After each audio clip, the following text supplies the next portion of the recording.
Un relámpago rasgó el cielo sobre la Provenza cuando el caballero negro apretó contra su pecho una pequeña copa de oro bañada en sangre seca.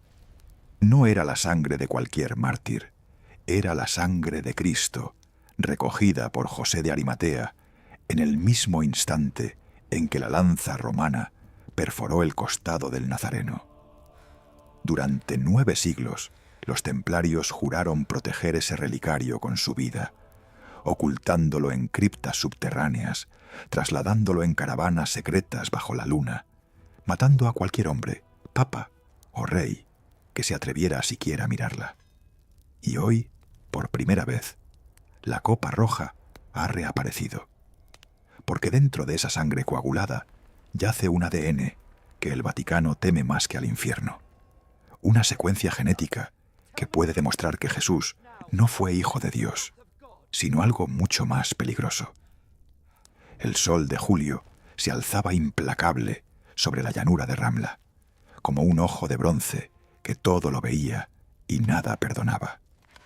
Allí, donde el polvo se mezclaba con el sudor de los hombres y el sudor con la sangre, un caballero francés de 24 años apretó las riendas de su alazán hasta que los nudillos se le volvieron del color de la cera. Hugo de Payns llevaba 3 semanas sin descansar, 3 semanas sin desabrocharse la cota de malla ni quitarse el yelmo, y sin embargo, aquella mañana su cansancio desapareció de golpe, como si una mano invisible hubiese cortado el hilo que lo ataba a la tierra. Frente a él, más allá de un mar de lanzas y de rostros enfebrecidos, la ciudad amurallada de Jerusalén brillaba como una joya dorada sobre montaña de esmeralda. No era oro lo que destellaba, sino el reflejo de 1000 incendios. Los sajones habían tomado ya la muralla norte y las llamas lamiendo las almenas parecían lenguas de dragones anunciando el fin del mundo. Hugo bajó la visera. En el interior del acero, su respiración se transformó en un ronquido feroz, un fuelle que avivaba un fuego más antiguo que cualquier cruzada. Desde niño en la Alta Borgoña, los monjes le habían hablado de la ciudad que contaba las llagas de Cristo, de la tumba donde el cuerpo había reposado 3 días y donde la sangre, esa sangre que los romanos habían confundido con vino, se había derramado por primera vez sobre la piedra de Calvario. Ahora, a menos de 1000 pasos de distancia, la tumba misma yacía profanada. Los fatimíes la habían cubierto de estiércol y los cristianos que quedaban la visitaban de noche como ladrones. El obispo de Puy, Adhemar de Monteil, había jurado que la primera misa en el Santo Sepulcro sería cantada con la garganta de los infieles como incienso.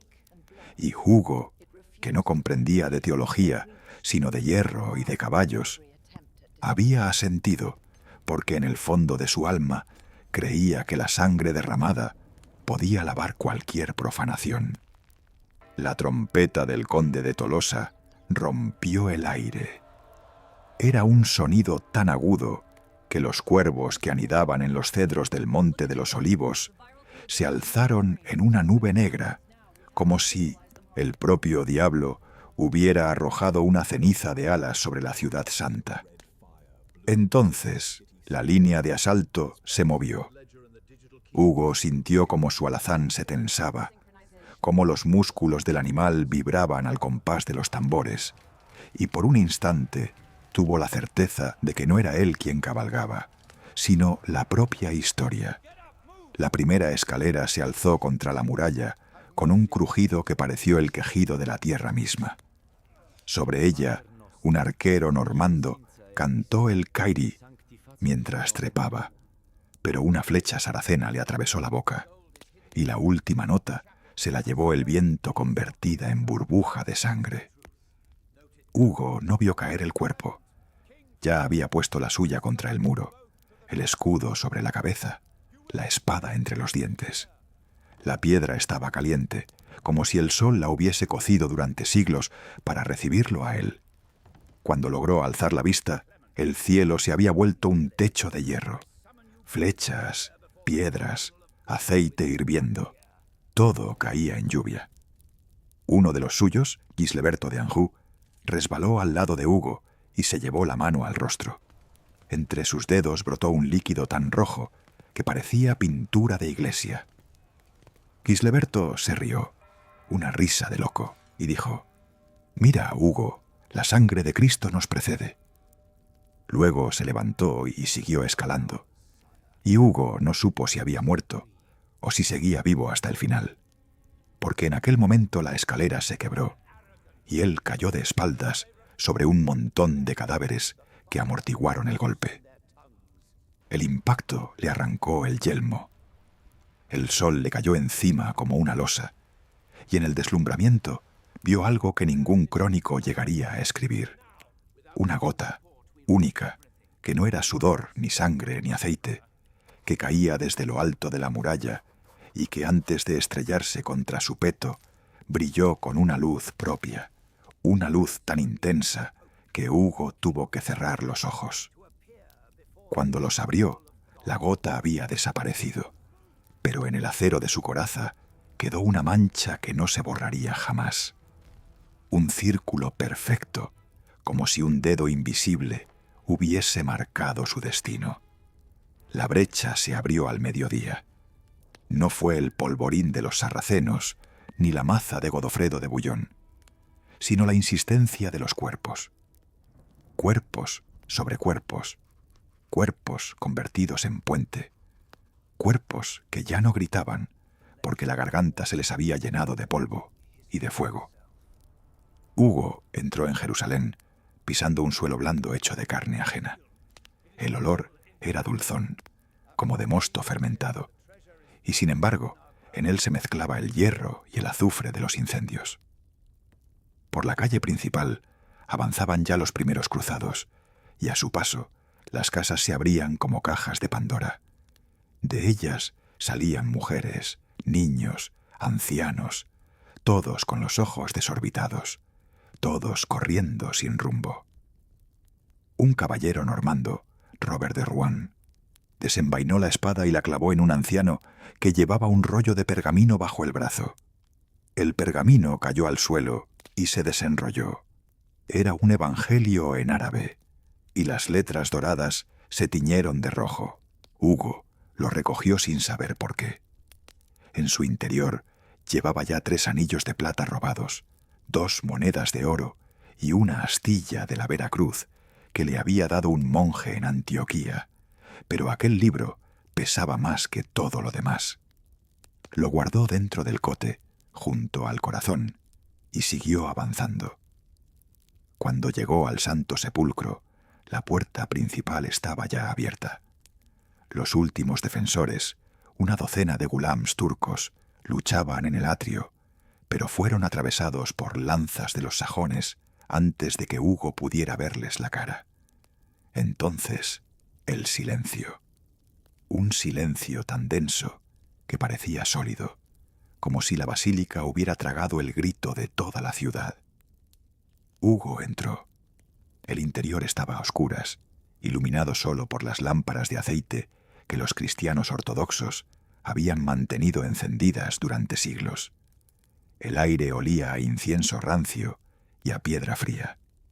En el centro, la losa del sepulcro yacía rota. Alguien, quizá los propios defensores, había intentado profanarla, pero no había logrado levantarla del todo. Hugo se arrodilló. En aquel momento no era un cruzado, ni un caballero, ni siquiera un hombre. Era un niño de 7 años que había perdido a su madre en la peste y que había aprendido a rezar en latín para que los monjes le dieran pan. Extendió la mano. La piedra estaba húmeda, y no de agua, sino de algo más espeso, más tibio. Cuando retiró los dedos, los tuvo manchados de una sustancia que no era sangre humana, y que sin embargo vibraba como si tuviera pulso. Hugo se santiguó. En aquel instante oyó un ruido detrás de él, un grito apagado, como de animal herido. Se volvió. En la penumbra, un muchacho saraceno. No tendría más de 15 años. Yacía contra una columna, con una lanza clavada en el vientre. Sus ojos, negros como terciopelo, se clavaron en los de Hugo. El muchacho extendió la mano, no para suplicar clemencia, sino para ofrecer algo. Una redoma de cristal, del tamaño de un huevo de codorniz, sellada con cera roja. Hugo se la arrebató. El muchacho sonrió. Una sonrisa que no era de derrota, sino de triunfo. Y murió sin cerrar los ojos. Fuera, la matanza continuaba. Los cruzados corrían por las calles con antorchas, y el humo se alzaba en columnas que parecían el incienso del infierno.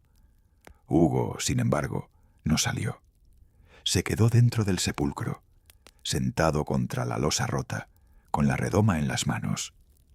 A través del cristal, el líquido interior, si era un líquido, se movía con una lentitud que no era de este mundo. Cuando inclinó la redoma, la sustancia no corría, sino que se enrollaba sobre sí misma, como una serpiente de luz. Hugo pensó en la gota que le había caído desde la muralla, en la mancha que aún llevaba en el peto, en el pergamino sangrante que había recogido. Por primera vez en meses dejó de sentir miedo.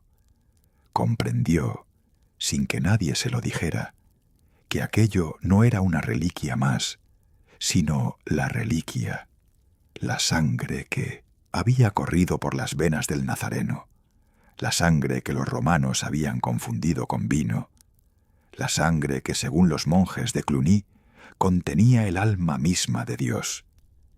Y también comprendió que a partir de aquel momento su vida ya no le pertenecía. Era custodio, nada más, de un secreto que el mundo no estaba preparado para conocer. Cuando salió, la noche caía sobre Jerusalén. Los incendios iluminaban las murallas como si la ciudad ardiera desde dentro. En la puerta del Santo Sepulcro, el conde de Tolosa reunía ya a los supervivientes para repartir el botín. Hugo se acercó, pero no para reclamar oro ni joyas. Se arrodilló ante el conde y con voz que no tembló dijo: «Señor, me quedaré aquí. Custodiaré la tumba». El conde lo miró como quien mira a un loco, pero asintió. «Toma 20 hombres y quédate, que nadie entre sin pagar tributo». Hugo eligió a los 20 más jóvenes, los que aún no habían aprendido a codiciar, y los llevó dentro de la basílica. Allí, mientras fuera la ciudad ardía y el viento llevaba el olor de la carne quemada hasta el mar muerto, Hugo de Payns extrajo la redoma del pecho y la colocó en un nicho detrás de la losa rota. Luego, con un puñado de yeso que encontró entre los escombros, selló el nicho y sobre el yeso fresco trazó una cruz tan pequeña que sólo él podía verla. Cuando terminó, se arrodilló y por primera vez desde que abandonó Francia, lloró. No lloró por los muertos, ni por la ciudad, ni por su alma. Lloró porque sabía que aquella cruz invisible sería la primera de muchas, y que cada una de ellas marcaría un lugar donde la sangre de Cristo volvería a derramarse, no en la cruz, sino en la memoria de los hombres. La noche del 14 de septiembre de 1119 caía sobre Jerusalén como un manto de terciopelo azabache. En la ciudadela recién recuperada por los cruzados, las antorchas temblaban al viento del desierto, proyectando sombras danzantes sobre los muros de caliza. Hugues de Payns, caballero francés de noble linaje pero mirada agotada por las campañas, descendía por la escalinata que conducía al cenáculo, el cenador donde, según la tradición, Jesús compartió su última cena con los apóstoles. El lugar había sido convertido en mezquí después de la conquista musulmana, pero ahora, bajo el dominio cristiano, resonaba un silencio distinto, el de los siglos que guardan secretos. De Payns no iba solo. A su derecha caminaba Andrés de Montbar, su primo, cuyos ojos gris acero parecían perforar la piedra misma. A su izquierda, Godefroy de Saint-Omer, caballero flamenco de manos temblorosas, portaba una antorcha cuya llama no lograba disipar el frío que emanaba de las losas. Los tres llevaban bajo las túnicas cotas de malla que apenas si se notaban, pero que pesaban como penitencia. Habían jurado abstinencia, pobreza y obediencia, pero ninguno de los presentes, ni siquiera ellos mismos, podía imaginar que estaban a punto de sellar un pacto que trascendería sus propias vidas. En el interior del cenáculo, el aire olía a incienso rancio y a polvo de siglos. Las bóvedas de piedra absorbían el eco de sus pasos, devolviéndolos como susurros de una lengua muerta. En el centro de la sala, sobre una mesa de roble toscamente labrada, descansaba un relicario de plata que nadie había reclamado desde la toma de la ciudad. Su tapa, apenas entreabierta, dejaba entrever un fragmento de pergamino más que de piel humana. De Pains se arrodilló.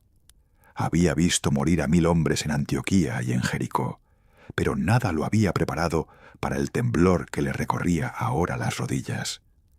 Desde las sombras emergió un cuarto personaje, un sacerdote cuya capucha ocultaba el rostro, pero cuya voz resonó con la autoridad de quien ha escuchado confesiones de reyes. Hablaba latín con acento griego, mezclando guturales que sonaban a piedra al desgarrarse. «¿Estáis dispuestos?», preguntó, «a custodiar no solo las vías de peregrinación, sino el testimonio que puede hacer tambalear la mismísima roca sobre la que se edificó la iglesia?» Nadie respondió con palabras. De Pains simplemente desgarró la túnica, se hizo un corte en la palma izquierda y dejó caer 3 gotas de sangre sobre el relicario. Montbard y Saint-Omer hicieron lo propio. El sacerdote, entonces, extrajo del seno un frasco de cristal negro, sellado con cera roja, y un sello que ninguno de ellos reconoció. Una cruda cruz de 8 puntas, diferente a la cruz latina que llevaban sobre los escudos. Vertió una sustancia viscosa, oscura como el ónice, que se mezcló con la sangre de los caballeros. El olor no era metálico, sino dulzón, casi embriagador, como si la resina de árboles milenarios se hubiese licuado con el tiempo. «Lo que custodiaréis», continuó el sacerdote, «no es un hueso ni una túnica, es la sangre misma del Mesías, recogida por José de Arimatea en la cruz, oculta durante 3 días y transmitida de celda en celda, de cueva en cueva, desde el Calvario hasta esta ciudad que ahora llamáis vuestra. Pero su poder no reside en su origen divino, sino en su capacidad para corroer la fe de quien no esté preparado. Por eso el mundo no debe saber que existe. Por eso juraréis sobre vuestras propias heridas». De Pains alzó la mirada. En los muros del cenáculo distinguía frescos desconchados, donde apóstoles con ojos de halcón parecían señalarlo con índices admonitorios. Recordó la noche en que, niño en Champagne, su abuela le contó que la reliquia más peligrosa no es la que cura, sino la que cuestiona. Ahora comprendía. Si la sangre de Cristo existía fuera del mito, ¿qué sentido tenían los sacramentos? ¿Qué valor la transustanciación? ¿Qué certeza la resurrección si el cuerpo no había sido completo en la tumba? El sacerdote les entregó entonces un pergamino, cuyos caracteres parecían escritos con una pluma de hierro sobre piel curtida. No era latín ni griego, era una mezcla de arameo y de un alfabeto que de Pains sospechó fenicio. «Este texto», dijo, «describe el rito de custodia. No lo entenderéis del todo, pero vuestros sucesores lo descifrarán cuando llegue el momento. Mientras tanto, vuestra misión es triple: proteger la sangre, proteger a los peregrinos y proteger la mentira que haga posible que ambas cosas coexistan sin destruirse». Montbard, el más joven, alzó la voz por primera vez. «¿Y si la curia romana nos lo exige?». El sacerdote sonrió. una mueca que no llegó a los ojos. La curia no sabrá que lo poseéis. Fundaréis una orden militar que parecerá dedicada a la defensa de rutas. Nadie sospechará que el verdadero tesoro no es el oro de los caminos, sino el frasco que yace ahora bajo vuestras plantas. De Paynes miró al suelo, y por primera vez notó que una losa se desplazaba apenas, como si el peso de la historia hubiese hecho ceder la trampa que ocultaba un hueco en la roca viva. Allí, en la cavidad, descansaban 12 frascos idénticos al que el sacerdote acababa de mostrar. Uno contiene la sangre auténtica, explicó. Los otros, una mezcla de sangre de cordero, mirra y vino rancio. Solo el maestre de la orden sabrá cuál es el verdadero. Cada generación elegirá a su sucesor mediante una prueba que no consiste en la fe, sino en la duda. Solo quien dude lo suficiente como para no usurpar el poder merecerá conocer la verdad. El rito concluyó cuando el sacerdote les impuso una cruz de tela sobre el pecho, pero no la cruz paté, que sería su emblema más tarde, sino una cruz de 8 puntas bordada con hilo de plata, que al contacto con la piel dejó una marca invisible que sólo se revelaría bajo la luz de una luna llena.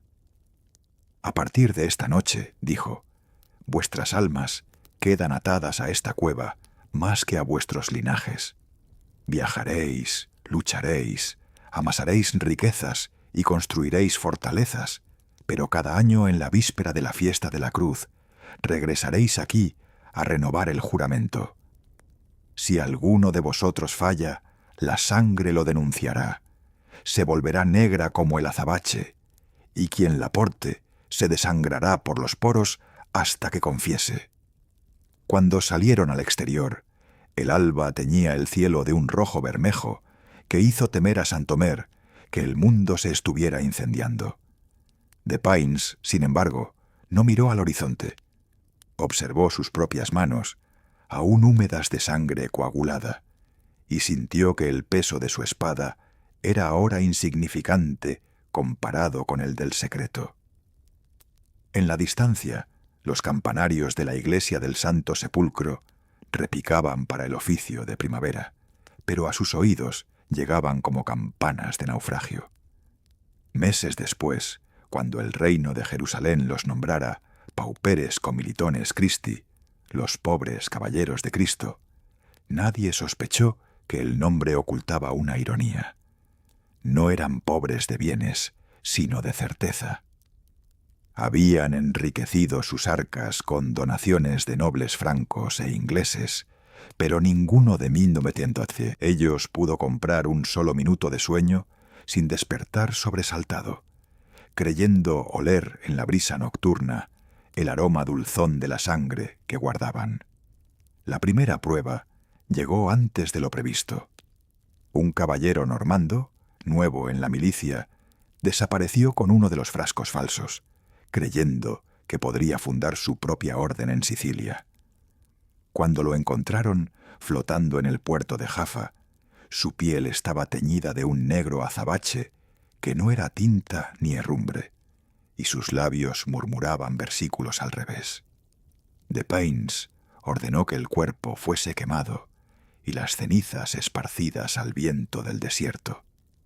Pero esa noche, cuando regresó al cenáculo para reponer el frasco robado, descubrió que la losa del pavimento había temblado. La sangre auténtica, en su escondite, burbujeaba como si hirviera. Comprendió entonces que el secreto no solo era un peso, era una fuerza viva que exigía fidelidad bajo pena de devorar a su propio guardián.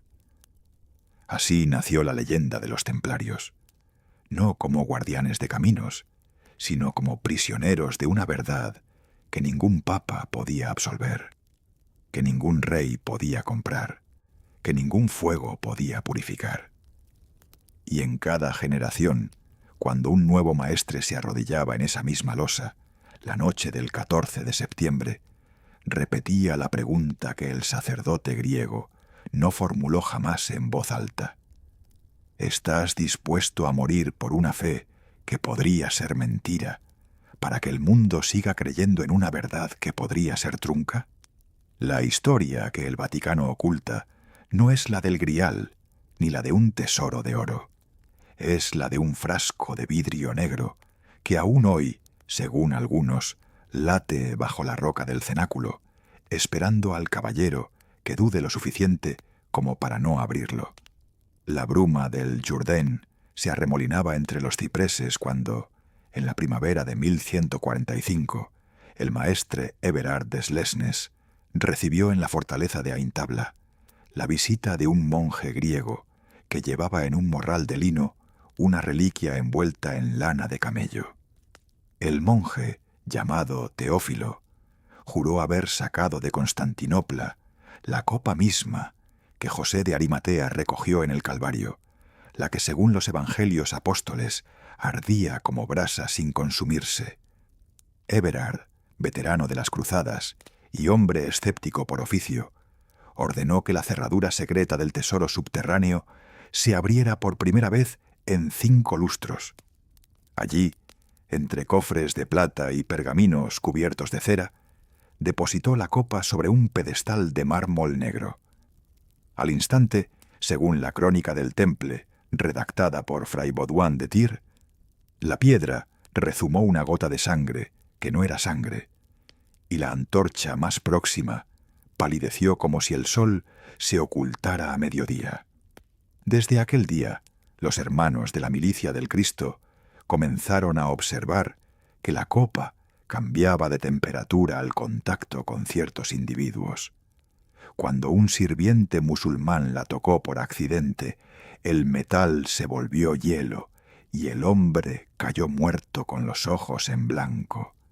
Tant cambio, el hermano sacerdote Gondemare, que había perdido la voz en jatín, recuperó el habla al sostenerla entre sus manos temblorosas. La noticia corrió por los caminos de Tierra Santa más rápido que las caravanas de especias. En Chartres, el obispo Fulberto escribió al Papa Eugenio III para advertirle que los templarios custodian un fuego que no quema, un fuego que habla. La respuesta romana fue un silencio de plomo, pero en los márgenes de la bula secreta, que llegó meses después al priorato de París, alguien trazó con tinta carmesí una sola palabra: custodite. El milagro se repitió en 1153, durante el asedio de Ascalón. Los cruzados habían cavado una mina bajo la muralla y, cuando los fatimíes respondieron con fuego griego, la galería se vino abajo, sepultando a 12 hermanos. Entre ellos estaba el mariscal Gautier de Bethune, portador de la copa que se había convertido en estandarte invisible de la orden. Cuando los supervivientes desenterraron los cuerpos, Gautier emergió envuelto en una luz rojiza, sin una cicatriz y con la copa en las manos, tan caliente que fundió el cinturón de cuero que la sujetaba. El cronista Árida ibn al-Qalanisi, que no tenía motivo para alabar a los francos, escribió: «Vi al caballero de la túnica blanca caminar entre las llamas como quien atraviesa un jardín de rosas». Los templarios interpretaron el suceso como una confirmación. Su misión no era solo militar, sino custodial. La copa, que ya no llamaban grial, sino el testimonio, había elegido su morada entre los soldados del Temple. En 1172, la reliquia fue trasladada a la nueva encomienda de Gaza, en un desfile que se hizo de noche para evitar la mirada de los sarracenos. Los hermanos formaron una columna de 70 hombres con los capuchones echados atrás, cantando el Salmo 120 en tono de marcha funeraria. Al frente, el maestre Odo de Santamán llevaba la copa sobre un cojín de terciopelo negro, y cada 1000 pasos detenían la marcha para que un diácono vertiera una gota de vino en el cáliz. El vino, según el diario del hermano Reynald de Chatillon, se tornaba tan denso que parecía sangre recién cuajada y olía a incienso mezclado con hierro. Cuando cruzaron el Wadi Gaze, una estrella fugaz cruzó el cielo de oeste a este. Odo interpretó el signo como una orden de fundar, en ese punto, una capilla subterránea, tallada en la roca viva, donde la copa permaneciera oculta a las miradas, incluso de los propios hermanos. Solo 9 caballeros, los mismos que juraron pobreza en la primera promesa de 1119, tenían llave de la cripta. El número 9, repetido en los archivos del temple hasta la saciedad, no era casual. Eran los 9 círculos del purgatorio, los 9 coros angélicos, los 9 dolores de la Virgen. Y sobre todo, los 9 metros de longitud que medía el túnel secreto que comunicaba la cripta con el puerto de Gaza, por donde la copa podía embarcar rumbo al océano en caso de caer la fortaleza.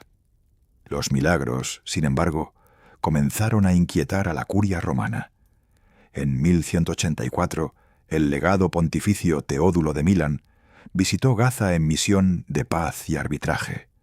En realidad, llevaba instrucciones del cardenal Lucio III para confiscar todo objeto de culto que escape a la jurisdicción de los obispos locales. Los templarios, advertidos por un mensajero del priorato de San Juan de Acre, ocultaron la copa en un tonel de aceite de oliva que embarcó hacia la encomienda de Sidón. Teodulo encontró la cripta vacía y redactó un informe que llegó a manos del Papa con esta frase subrayada: «Los francos han sustraído el cáliz que arde, y con él la llave del juicio». La respuesta fue la bula Ad Extirpanda, que autorizaba a los obispos a usar la tortura contra cualquier templario que ocultase reliquias. Pero la orden ya había construido su propia teología. La copa no era una reliquia más, sino el pacto vivo que Cristo selló con los guerreros del temple. Quien la poseyera poseía la gracia de la espada invencible. Por eso, cuando Saladino cercó en 1187 la torre de Gaza, los 9 custodios prefirieron enterrarse vivos en la cripta antes que rendir la llave. Sus cuerpos, hallados siglos después, aparecieron incorruptos y con la mano derecha elevada en señal de juramento. La copa, entretanto, viajó por mar rumbo a la encomienda de Château Pellegrin, la imponente fortaleza que los templarios construían sobre el promontorio de Azlit, frente a las olas que lamen la costa de Carmel. Allí, en una sala circular cuyas ventanas daban al ocaso, la custodiaron los hermanos clérigos, que se turnaban para cantar los nocturnos. En las noches de luna llena, el cáliz proyectaba sobre las paredes una sombra que no se correspondía con su forma. Era la silueta de un hombre con capucha que sostenía una espada en forma de cruz. El hermano Aymery de Montbard, sobrino de San Bernardo y cronista de la orden, anotó: «La sombra se mueve cuando nadie la toca, y a veces parece señalar hacia Roma, otras hacia el desierto. Creemos que nos guía». En 1191, cuando Ricardo Corazón de León desembarcó en Acre, pidió ver la copa. Los templarios se la negaron con la excusa de que no puede ser tocada por reyes, pues su poder es mayor que cualquier corona. El monarca inglés, furioso, juró que, cuando regrese de la batalla, la tomaré como botín de guerra. Nunca pudo cumplir su amenaza. Una flecha en el hombro lo alejó de Palestina, y la copa permaneció en manos del temple. Con el siglo XIII llegó la hora de las sombras. En 1244, los jinetes jázaros de El Camul irrumpieron en Jerusalén, y los cristianos perdieron el acceso al Santo Sepulcro. La copa, refugiada entonces en la encomienda de Tortosa, fue trasladada en una caravana secreta que cruzó el desierto de Palmira en pleno agosto. Los beduinos que guiaron a los templarios juraron que el agua de los odres se volvía vino cuando pasaba cerca del cofre. Antioquía, el patriarca latinos Melchior de San Paul intentó excomulgar a los templarios por usurpación de milagros, Pero una fiebre repentina lo postró en la cama durante 40 días, y cuando despertó había olvidado su propio nombre. La copa seguía su rumbo hacia el norte, siempre custodiada por 9 hombres, siempre oculta en barriles de vino, toneles de grasa de ballena o féretros vacíos que cruzaban los puertos de la Liga Hanseática. En 1250 llegó a la preceptoria de París, en el distrito del Temple, donde fue enterrada bajo el pilar central de la iglesia circular, que aún hoy se alza entre los edificios del distrito financiero. Allí, en el centro de la nave, los masones dejaron una losa de mármol blanco con una inscripción en latín que nadie ha logrado descifrar del todo: Calix meus inebrians, gladius meus defendens. Mi cáliz embriaga, mi espada defiende. Los milagros, lejos de apagarse, se intensificaron. En 1285, un joven novicio llamado Jacques de Molay, el futuro último gran maestre, fue ordenado en esa misma iglesia. Cuando se arrodilló para recibir la espada ritual, la losa del pilar central se agrietó, y una luz carmesí iluminó su rostro. Los hermanos mayores interpretaron el signo como una confirmación. La copa había elegido al que había de ser su último custodio. Jacques, años después, cuando ya ardía la hoguera en la isla de los Templarios en París, habría de recordar aquel momento como el instante en que mi sangre se mezcló con la del cáliz, y supe que moriría por él, aunque el mundo entero me llamara hereje. Pero esa es otra historia. Por ahora, la copa que arde reposa bajo el pilar, y los fieles que entran en la iglesia del Temple sienten un calor que no proviene de las lámparas ni de los cuerpos. Es el calor de un secreto que lleva 9 siglos quemando las conciencias. La certeza de que la sangre de Cristo no está en Roma, ni en Santiago, ni en Constantinopla, sino bajo los pies de quienes juraron defenderla con la espada y el silencio. La bruma de la madrugada se cierne sobre Orvieto como un sudario de lino.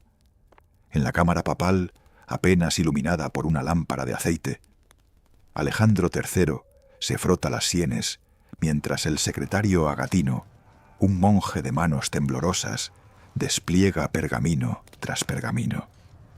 El Papa no ha dormido. Desde que los mensajeros de Hugo de Payns llegaron a la ciudad portando el cilicio y el anillo de plata con el sello del Temple, el pontífice siente en su boca un sabor metálico que ni el vino más fuerte logra disipar. Han pasado ya 42 años desde que 9 caballeros se comprometieron a proteger los caminos de Tierra Santa. Y sin embargo, esta noche, la pesadumbre pesa más que cualquier cruzada. Un pergamino negro, cerrado con cera carmesí, descansa sobre el escritorio de nogal. Es el relato que el preceptor de la Odisea entregó al cardenal Jacinto meses atrás, después de cruzar el mar en una galera genovesa que zozobró 2 veces. Alejandro lo ha leído 4 veces, y cada vez la tinta parece haberse desparramado un poco más, como si las palabras quisieran huir. En él se describe cómo los templarios custodian un relicario de cristal tallado que contiene unas gotas de sangre coagulada. No la sangre de cualquier mártir, sino la que, según la tradición oral del Temple, fue recogida por José de Arimatea en la losa de la sepultura, cuando el cuerpo de Jesús aún emanaba calor divino. La misma sangre que, si se derramaba sobre el pan consagrado, haría que el vino se transformara en algo que ni el más avezado teólogo se atreve a nombrar. El Papa alza la vista. En el arco de la ventana se recorta la silueta del cardenal Bosso, su valido, que aguarda en silencio. «Su santidad», murmura, «el consejo está reunido. Los obispos de Tusculum y Palestrina han traído la copia que guardan en el archivo de San Juan de Letrán. Alejandro asiente con lentitud, como si el gesto le costara años de vida. Sabe que, en cuanto firme la bula que ya prepara, estará condenando y absolviendo al mismo tiempo. Condenará al Temple a cargar con un secreto que lo convertirá en el orden más poderoso y más perseguido de la cristiandad. Lo absolverá de herejía, sí, pero lo atará a una cadena de silencio que ya nadie romperá sin desangrarse. La pluma de oca está afilada. El Papa introduce la punta en el tintero de plata y antes de que la tinta se secua, traza las primeras palabras: In nomine Patris et Filii et Spiritus Sancti, Adriano Episcopus Servus Servorum Dei, dilectis filiis. Pero no firma Adriano, sino Alejandro, y la letra tiembla. En la línea siguiente declara: Omnibusque fratribus militiae templi, salutem et apostolicam benedictionem. Luego viene el nudo. Por cuanto nos ha sido dado conocer que cierto linaje de cristianos, llamado a custodiar los pasos del Calvario, ha sido favorecido con la revelación de un misterio que sobrepasa la razón humana. Mandamos que tal don sea guardado bajo sellos de silencio perpetuo. El texto continúa durante 3 párrafos de retórica papal, pero el meollo late en la cláusula final. Y para que no sea profanado por labios imprudentes ni caiga en manos de enemigos de la fe, concedemos al mencionado orden la potestad de trasladar dicho relicario a cualquier casa suya bajo la protección directa de la sede apostólica, y prohibimos, so pena de excomunión mayor, que cualquier prelado, príncipe o pontífice futuro lo inquiera abiertamente. Es decir, el Vaticano desconoce lo que custodia el Temple, pero lo protege, lo condena al ostraco y lo blinda con la más severa de las censuras. Un abrazo de oso que, en vez de aplastar, sella. Cuando el Papa apone su firma, Alexander P.P. Netrese, la cera cae sobre el pliegue como una lágrima oscura. El sello, el anillo del pescador, deja la imagen de San Pedro navegando al revés. La barca va hacia las aguas, no hacia la orilla. Nadie lo advierte, pero ese detalle obsesionará a los copistas que siglos después conserven el documento. La bula se dobla en 4, se introduce en una bolsa de seda carmesí y se guarda en una arqueta de plata que sólo abrirá el camarlengo tras la muerte de Alejandro. Allí permanecerá, junto a otras bulas secretas, esperando su hora. Pero los secretos son como las semillas. Tarde o temprano germinan.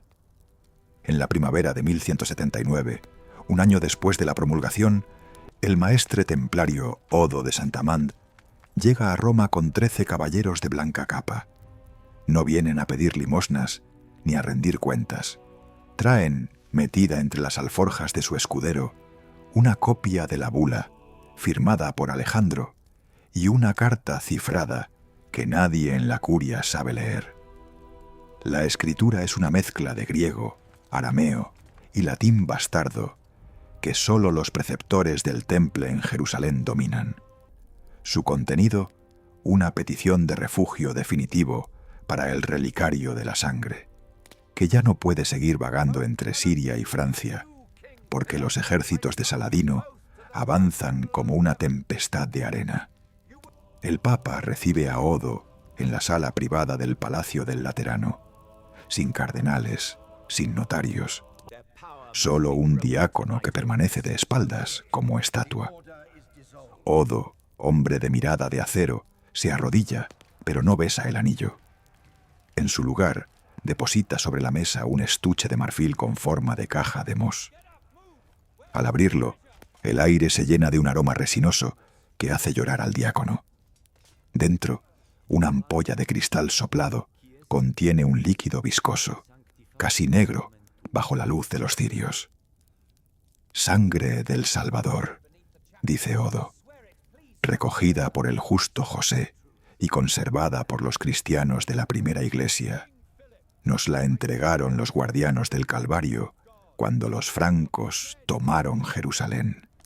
Desde entonces, cada maestro ha custodiado su traslado como quien lleva un carbón encendido en el pecho. Alejandro observa la ampolla y siente que el suelo se hunde.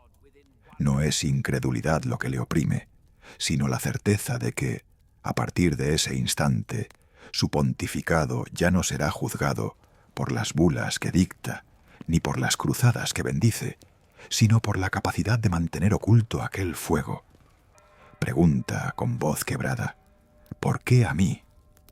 Odo responde: porque vuestra santa sede es la única que puede condenar y perdonar en un mismo latido. El temple no pide indulgencias, pide un silencio que dure 1000 años. El Papa cierra los ojos. Cuando los abre, la decisión ya ha sido tomada por alguien que habita en lo más hondo de su pecho, el mismo que de niño, en la aldea de Siena, vio arder una iglesia sin que el fuego consumiera el crucifijo. Así nace la bula In effusione sanguinis, redactada de puño y letra por Alejandro en la noche del 23 de abril de 1180, fecha que nadie celebrará. El documento consta de 2 partes: la pública, que confirma todas las gracias y privilegios del temple, y la secreta, que encarga a los caballeros la custodia del memorial más precioso derramado sobre la men, tierra.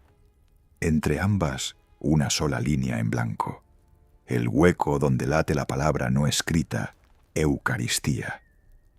Porque la sangre, si se mezcla con el vino consagrado, repetiría el milagro de la transubstanciación, pero al revés. La forma sacramental se disolvería para revelar la esencia original. Un peligro tan grande que ni el mismo Tomás de Aquino se atrevería a contemplarlo. La copia pública viaja a Troyes, sede general del temple, donde el maestre la lee en capítulo solemne. La copia secreta se queda en Roma, sellada con plomo, dentro de un sarcófago de mármol que lleva la inscripción Alexandri III, Servi Servorum, Requistit hic. Entre ambas, un abismo de silencio que solo cruzarán las voces de quienes, generación tras generación, transmitan la llave del arameo. Porque la bula secreta incluye un pasaje en lengua madre de Cristo que reza: aquellos que beban de esta sangre no probarán muerte, sino que serán como ángeles. Mas si bebiere indigno, condenación no tendrá, pues la sangre del Señor anula toda culpa. Una promesa que, de ser conocida, haría del temple el dueño de la absolución universal, rival de la sede misma. Los años siguientes serán de aparente normalidad. Los templarios siguen combatiendo en Tierra Santa, recibiendo donaciones, levantando fortalezas. Pero en cada precepturía, en lo más hondo del scriptorium, se copia la bula secreta sobre pergamino finísimo, que luego se enrolla dentro de vainas de plata ocultas en los pilares de las iglesias. En Chartres, en London, en Tomar, en Acre. Cada copia lleva una variante, una palabra cambiada, una letra griega sustituida, un signo cabalístico que sólo los iniciados reconocerán. Así, si alguna cae en manos profanas, los guardianes podrán negar la autenticidad. Porque el secreto no es un documento, es una cadena de voces que se hermanan en la oscuridad. Alejandro III muere en Civita Castellana el 30 de agosto de 1181. Cuando el camarlengo abre la arqueta, encuentra la bula y una nota manuscrita. Custodiad lo que custodiéis, que el día en que la bestia desentierre este pergamino, la sangre del cordero será mercada por 30 monedas de plástico. Nadie comprende la alusión a un material que aún no existe, pero la frase se copia en la margarita de todos los ejemplares. El tiempo pasa. Saladino toma Jerusalén. Los templarios regresan a Francia cargando arcones que nadie osa abrir. Y la bula, como un latido enterrado, sigue latiendo bajo los mármoles del Vaticano, y bajo los sillares de las encomiendas, esperando el momento en que un rey ambicioso, un papa débil o un simple copista codicioso decida romper el sello. Pero esa es otra historia. Por ahora, en la penumbra de Orvieto, Alejandro III apaga la lámpara. El pergamino está firmado, la cerra seca. Fuera, el gallo anuncia una aurora que él no verá, pero que alumbrará a los hombres que durante 9 siglos cargarán sobre sus hombros el peso de una promesa escrita con sangre invisible. La bruma matutina se aferraba a los mástiles de la flota templaria como un sudario de plomo. En el puerto de La Rochelle, 18 galeras negras balanceaban su casco contra el empedrado muelle, cada una de ellas cargada con arcas de roble que no contenían oro, sino algo que para los monjes guerreros valía más que todo el tesoro de Francia: reliquias, pergamino y, según murmuraban los marineros, una ampolla de cristal selenita custodiada día y noche por el propio preceptor de Poitou. Jacques de Molay ya no estaba. La hoguera en la isla de los judíos había consumido al último gran maestre visible. Ahora, quien alzaba la voz era Geoffroy de Charny, brazo derecho del fuego difunto, hombre de rostro curtido por las campañas de Tierra Santa y de mirada tan afilada como la espada que llevaba bajo el manto. Charny no gritaba. Sus órdenes eran susurros que el viento del Atlántico llevaba de oído a oído entre los templarios apostados en cubierta. 4 horas antes del alba, decía, cuando la marea gire y los guardios del rey aún duerman la resaca del vino. La noche del 12 de octubre de 1307, mientras en París los agentes de Felipe el Hermoso registraban el templo del desierto y encontraban solo bóvedas vacías, en La Rochelle se encendían hachas de brea. Los barcos soltaron amarras sin trompetas ni cantos. Las velas, teñidas de negro para no reflejar la luna, se hincharon con un golpe de viento del noroeste que olía a sal y a libertad. Quienes desde la costa observaron aquella despedida juraron después que las naves no surcaban el agua, sino que se deslizaban sobre ella como sombras de otro mundo.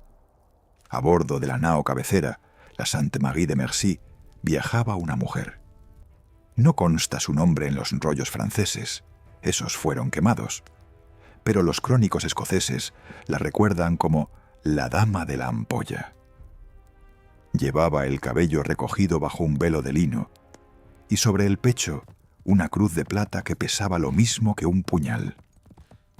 Custodiaba el relicario que Charny había arrancado del altar mayor de la encomienda de Paynes.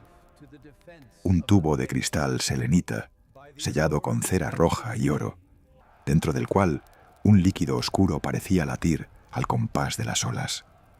Cuando los marineros, hombres duros de sol y sal, se atrevían a mirarla, ella les devolvía la mirada sin pestañear, como quien ya ha visto arder a sus hermanos y no cree en el fuego. La flota se dividió frente a las bocas de Vizcaya. 8 galeras torcieron rumbo hacia Portugal, donde el rey Dinis, otro cristiano pragmático, ofrecía refugio a cambio de oro y de la famosa artillería templaria. Las 10 restantes, con Charny y la dama a bordo, mantuvieron el rumbo noroeste, pegadas a la costa cantábrica, como quien husmea un rastro. La travesía fue de silencios. Los monjes no rezaban en voz alta. Cada uno mascullaba sus salmos entre dientes, como si Dios hubiera dejado de ser público para volverse contrabando. A ratos, cuando la niega bajaba, se oía el golpeteo de los arcas contra el fondo de las bodegas. Entonces la dama se arrodillaba, apretaba el relicario contra su esternón y susurraba: «No tocarán tu costado, Señor, mientras mi sangre tenga pulso». El 17 de octubre, una semana después de la redada, las velas negras se recortaron contra el promontorio de Fisterra. Allí, la tormenta que los escoceses llaman la Viuda de Octubre los esperaba con brazos abiertos de viento y agua. Durante 2 días y 2 noches, el mundo fue un molino de remolinos y escuma. Los timoneles ya no gobernaban, rezaban. Cuando por fin amaneció entre nubes desgarradas, la costa ya no era española. Las colinas bajas y verdes, los farallones de gneis pulido, los promontorios coronados de torres de piedra sin yeso, anunciaban Escocia. Habían llegado al estuario del Clyde. En la desembocadura del río, un barco de pesca les cortó el paso. Su patrón, un macizo escocés de barba escarchada, alzó una mano en señal de paz y otra en señal de cobro. Charney descendió a la lancha con 2 monjes, el mojado hasta los tobillos en agua fría que olía a turba. El diálogo fue breve. El escocés, llamado Duncan Campbell, hablaba el francés de los comerciantes y los ojos de quien ha vendido espadas a ambos bandos. «El rey Roberto está en guerra con sus propios condes», dijo, «pero con los franceses está en paz de momento. Si traéis hierro, bienvenidos. Si traéis problemas, hay fondos donde sepultarlos». Charney respondió sacando del capuchón una bolsa de cuero con 12 doblas de oro, y sobre el oro la cruz paté. Campbell la besó sin burla, y por primera vez desde La Rochelle sonrió. «Entrad tras la marea de mediodía. Poned vela blanca, que la negra huele a muerte». Así fue como la flota templaria entró en el fiordo de Dumbriton, la víspera de San Lucas, año de gracia 1307. Desde la muralla del castillo de los Stuart, antorchas temblaban como luciérnagas. En la playa de guijarros negros, filas de escoceses de manto y malla aguardaban con la misma curiosidad con que los hombres reciben al que huye, mitad compasión, mitad codicia. Cuando la dama pisó tierra firme, llevando el relicario envuelto en lana cruda, se detuvo un instante. Algunos cronistas juraron que el cielo se abrió un rayo de sol justo sobre su cabeza. Otros, más escépticos, atribuyen el resplandor al reflejo de las antorchas sobre el cristal. El caso es que Campbell se arrodilló sin saber qué gesto era aquel, y los suyos lo imitaron. En Escocia, donde la tierra es pobre y el honor la única riqueza, las señales cuentan más que los títulos. La noche siguiente, en el salón de armas del castillo, Charney se enfrentó a los enviados del rey Roberto Bruce. El monarca, ocupado en someter a los Comyn en el norte, no pudo acudir, pero envió a su hermano Edward y a los 2 prelados de Glasgow, que aún reconocían al Papa de Aviñón como un intruso. La conversación fue más corta que una estocada. Los escoceses necesitaban caballería, artillería y oro. Los templarios necesitaban pabellón, hierba para los caballos y, sobre todo, un lugar donde el fuego no fuera el final de la historia. Se selló el pacto sobre un altar portátil de campaña. Los templarios jurarían lealtad al rey de Escocia, mientras éste les concediera la inmunidad de los antiguos tiempos. Es decir, que ningún sheriff, conde o obispo podría entrar en sus enclaves sin invitación. El relicario, llamado la Pequeña Hostia, quedó bajo custodia conjunta. 2 templarios, 2 escoceses, 4 llaves, una sola cerradura de hierro damasquinado. El invierno llegó temprano. En las colinas de Stratphilan, los monjes guerreros aprendieron a convivir con la escarcha que calaba la cote de malla y con el viento que silbaba como las flechas saracenas.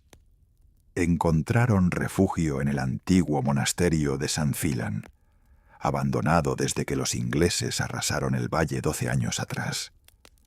Allí levantaron un enclave provisional, palizadas de roble, una capilla de madera y bajo el coro una cripta excavada en la roca madre donde colocaron el relicario sobre un pedestal de granito.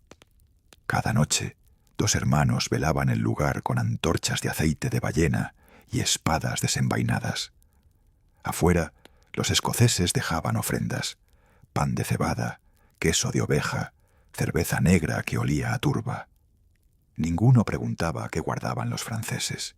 En tiempos de guerra, los misterios son moneda corriente. Pero el secreto, como el vino, cuanto más tiempo reposa, más fuerte huele. En la primavera de 1308, barcos genoveses fondearon en el Clyde con noticias. Clemente V había emitido la bula Pastoralis Praeminentiae, ordenando a todos los príncipes cristianos detener a los templarios y confiscar sus bienes. Las cartas llegaron a manos del obispo de St. Andrews, William Lamberton, hombre que jugaba al ajedrez con 2 tableros. Lamberton convocó a Charney a la catedral de Glasgow, bajo palabra de seguridad. Allí, entre columnas de piedra que olían a incienso y a traición, le ofreció un trato: entregar los bienes templarios a la corona escocesa, que los necesitaba para la guerra, y a cambio, la Iglesia escocesa reconocería a los monjes como hospitalarios de San Juan de Escocia, con derecho a vivir, rezar y, sobre todo, a guardar sus libros y reliquias sin que el fuego los alcance. Charney, que había aprendido en Tierra Santa que la traición huele igual en todos los templos, pidió un plazo de 3 días para meditar con sus hermanos. La respuesta no se hizo esperar. En la noche del 14 de junio, cuando la luna llena iluminaba el valle como una lámina de plata, los templarios abandonaron St. Fillan. No incendiaron el monasterio, lo dejaron intacto, como quien deja una cáscara para que el enemigo se entretenga mordiendo. Llevaron consigo lo imprescindible: los pergaminos, las armas, los caballos, y en el centro de la columna, la dama de la ampolla, montada en una yegua moteada que no relinchó ni una sola vez. Cruzaron el paso de Drumalban en plena noche, guiados por los mismos Campbell, que meses antes les habían cobrado el peaje. Detrás de ellos, los perros de St. Andrews ladraron hasta quedarse roncos, pero la niebla del verano escocés los ocultó mejor que cual un muro. Al amanecer ya estaban en las tierras de Ross, donde los montes se yerguen como navíos petrificados, y los lagos son tan negros que sirven de espejo a las águilas. Allí les esperaba un viejo conocido, Henry Sinclair, conde de Orkney, noble normando que tenía sangre escocesa en la mitad de sus venas y ambición vikinga en la otra. Sinclair les ofreció lo que nadie más podía dar: un refugio más allá del fin del mundo. En las islas del norte, dijo, los barcos del Papa no llegan. Allí el mar es más confesor que cual un cura. Charney, que ya no creía en los hombres pero aún confiaba en el mar, aceptó. A mediados de julio, una flotilla de largos barcos de quilla plana, los Knar vikingos que aún surcaban el Atlántico, partió desde Locheribol con rumbo a las Orcadas. La travesía fue de 3 días de viento de proa y de oración de popa. Cuando por fin tierraron en la bahía de Kirwal, la dama de la ampolla bajó a la playa y clavó su báculo en la arena. Los escoceses dicen que el báculo brotó hojas al día siguiente. Los escépticos, que fue la marea la que lo cubrió de algas. El caso es que allí, en la isla de Birsay, levantaron su último refugio: una capilla de piedra negra sin campana, con techo de pizarra y suelo de roca viva. En el presbiterio, bajo una losa que requería 4 hombres para levantarla, excavaron una cámara. Allí colocaron el relicario, envuelto en lino de lino, y Salmo 18, recitado en latín. Sobre la losa grabaron una cruz paté y debajo una sola palabra que ni los escoceses entendían: San Grail. La historia que el Vaticano guardó durante 900 años comenzó allí, en un rincón del norte, donde el viento borra las huellas y el mar las confesiones. De Charney no se supo más. Algunos dicen que tomó el hábito de los eremitas y murió de viejo mirando el horizonte. La dama de la ampolla se casó con un hijo bastardo de Sinclair, y sus descendientes, los hombres del frasco, se mezclaron con las gentes del norte hasta que el apellido se perdió en la niebla. Pero el relicario permaneció bajo la losa, latente como una brasa, esperando a que alguien olvidara el miedo y recordara la promesa. Y así, mientras en París el fuego convertía en cenizas la memoria de los templarios, en las horcadas la memoria se hizo piedra y se escondió bajo la piedra. Porque a veces, para salvar un secreto, no basta con huir. Hay que dejar atrás hasta el nombre. La mañana del viernes 13 de octubre de 1307 amaneció descarriada en París. Niebla espesa, olor a leña húmeda y campanas que doblaban con extraño apuro. En los muros del templo, los hermanos encendieron sus hornos antes que el sol. Querían reducir a ceniza cada pergamino que pudiera incriminarlos. No sabían que, apenas unas horas antes, el rey Felipe el Hermoso había sellado la orden de arresto. Cada templario, sin distinción, será apresado al mediodía. La red se había tendido en secreto durante meses. Incluso los guardianes de la cárcel de Châtelet ignoraban cuántos cautivos vendrían. El prior de Saint-Jacques, fray Guillaume de París, era también el confesor real. Esa doble llave, alma del rey y espía del papa, le permitió redactar la lista de cargos: espaldas de gatos, idolatría de Baphomet, besos en la boca, sodomía y, sobre todo, insulto a Cristo. Nada nuevo bajo la luna de la Inquisición. Cuando un monarca necesitaba plata, la herejía era la excusa más barata. Pero esta vez había un ingrediente distinto: la sangre.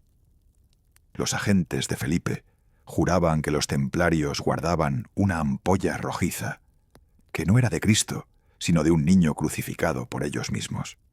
La acusación era tan grotesca que, repetida 1000 veces, terminó pareciendo verosímil. En los primeros interrogatorios, el mantra era siempre el mismo: ¿adorasteis al demonio? ¿Besasteis sus nalgas? ¿Qué hay de la sangre? Cuando el caballero Geoffroy de Charnay respondió que sólo conocía la sangre del sacramento, el verdugo le enseñó la soga. No colgó para matarlo, solo para que la lengua se le saliera del gaznate y al soltarlo pudiera confesar con voz pastosa. Así nacieron los procesos, testimonios arrancados entre vómitos de sangre que al día siguiente se leían en voz alta ante los frailes dominicos como pruebas irrefutables.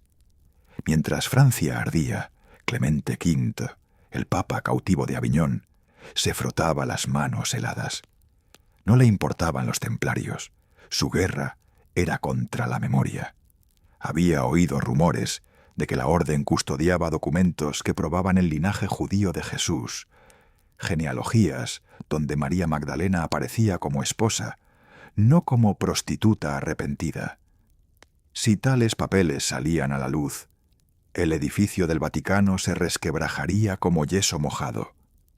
Por eso, cuando Felipe le pidió la bula Pastoralis Praeminentiae, él la firmó de un trazo. Autorizaba la persecución universal de templarios y la incautación de todos sus bienes.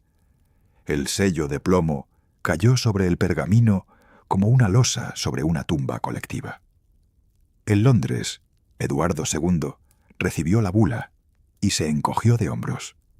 Tenía sus propias deudas, pero también su propia sangre real.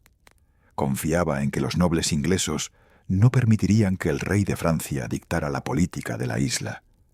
Sin embargo, el arzobispo de Canterbury, Walter Reynolds, insistió: «Su Majestad, si no arrestáis a los templarios, pareceréis cómplice de la sinagoga de Satanás». La frase, tomada del Apocalipsis, cayó en el ánimo del monarca como una flecha envenenada. El 10 de enero de 1308, los guardianes del Temple de Londres fueron encadenados. Algunos lograron huir hacia Escocia, con cofres llenos de rollos demasiado largos para ser monedas. Nadie sabe qué contenían: pergamino, acero o cristal. En Castilla, la reina María de Molina, viuda de Sancho IV, protegió a los suyos. Convenció a su hijo Fernando IV de que los templarios castellanos jamás han besado traseros de gato, sino estribas de moros. Consiguió 1 año de plazo para instruirse, y en ese año varios preceptores desaparecieron rumbo a Tierra Santa. Se dice que partieron hacia el puerto de Santa María y desde allí a Túnez, llevando algo que brillaba poco, pero pesaba mucho. La persecución se convirtió en espectáculo.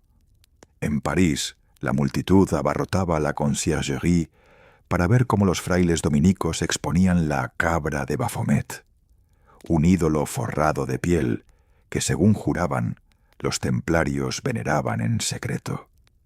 Nadie preguntaba por qué la cabra tenía cuernos de ciervo y hocico de perro. Bastaba con que oliera a azufre.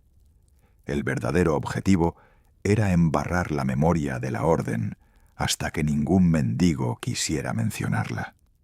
Pero la memoria es terca. En las mazmorras de Chinon, donde Clemente V envió a 3 cardenales para entrevistar a los grandes maestres, estos últimos dibujaban con tizones en las paredes un símbolo extraño: 2 cruces sobre un círculo, como 2 espadas clavadas en un cáliz. Cuando los carceleros preguntaban qué significaba, los prisioneros respondían: nuestra sangre. No aclaraban si era la sangre derramada por ellos, la de Cristo, o una tercera que nadie debía nombrar. El 20 de agosto de 1308, los cardenales redactaron el Chinon Parchment, un documento que absolvía a los templarios de herejía, pero que fue archivado en secreto. Clemente V lo guardó en un arca forrada de terciopelo negro. La absolución existía, pero no podía ver la luz. Significaría devolver los bienes confiscados y, peor aún, devolver la voz a los muertos. Entretanto, la leyenda del linaje empezó a mutar. En Provenza, los trovadores cantaban que los templarios llevaban en sus venas la sangre del mismo Jesús. La idea era sediciosa. Si el Mesías había dejado descendencia, la salvación ya no dependía del clero, sino de la sangre. Por eso, cuando un mercader flamenco, llamado Godofredo, de Montbard, apellido idéntico al del tío de San Bernardo, intentó publicar una tabla genealógica que unía a los templarios con la casa de David, fue quemado en Arras. Las autoridades dijeron que confundía la sangre del cordero con la sangre del cerdo. Sin embargo, la semilla estaba en el barro. En las aldeas de Languedoc, las abuelas seguían susurrando que los verdaderos templarios jamás fueron a la hoguera. Se escabulleron hacia las montañas con sus esposas y sus hijos. La fantasía de una iglesia casada, de un sacerdote que pudiera besar la frente de su hijo sin mancillar el sacramento, se volvió más potente que cualquier edicto papal. Y así nació el mito de los falsos linajes. Nobles franceses, para justificar la confiscación de tierras templarias, empezaron a inventar antepasados de sangre mesiánica. Decían que sus abuelos habían recibido ampollas de sangre real en secreto, y que por eso sus venas eran más dignas que las del rey. En Bretaña, el conde Jean de Beaumont aseguró que su bisabuela había sido la hija oculta del último maestre, y que en su castillo guardaba la copa que recogió la gota de Cristo en el Gólgota. La copa era de plata alemana del siglo XII, pero bastaba con que un trovador la llamara Santo Cáliz para que los campesinos la besaran hasta desgastar el pie. La corona, lejos de reprimir estos cuentos, los alimentó. Mientras más linajes se disputaran la sangre, más fragmentada estaría la nobleza y más fácil resultaría cobrar impuestos. Felipe el Hermoso murió en 1314, perseguido por la maldición del gran maestre Jacques de Molay, que desde la hoguera había gritado: «Papa Clemente, Rey Felipe, os convoco ante el tribunal de Dios dentro de un año». La muerte del rey, un mes después de la del Papa, pareció confirmar la imprecación. En las tabernas de París, los borrachos brindaban por la sangre que quema. Con el tiempo, la persecución se convirtió en leyenda y la leyenda en negocio. En el siglo XV, los duques de Borgoña patrocinaron crónicas que mezclaban templarios y caballeros del cisne, como si la sangre de Cristo pudiera anidar en los cisnes del Escalda. En Escocia, los Sinclair declararon que su castillo de Roslin guardaba el cofre de la sangre traído por templarios fugitivos. El cofre, cuando se abrió en 1546, contenía polvo y un trozo de pergamino con la frase «Non omnis moriar», «no moriré del todo». La frase era de Horacio, pero los escoceses la tomaron como profecía. El Vaticano, entretanto, seguía mudando de armario. Los papas del Renacimiento desenterraron los procesos templarios solo para reescribirlos. Tacharon los nombres de los cardenales que habían dudado. Añadieron anatemas contra los judíos infiltrados. Y, sobre todo, prohibieron mencionar la sangre. La bula Execrabilis de Pío II condenó a todo aquel que insinúe que la sangre salvadora puede transmitirse por linaje humano. Fue la primera vez que Roma negaba con un documento la posibilidad de una descendencia divina.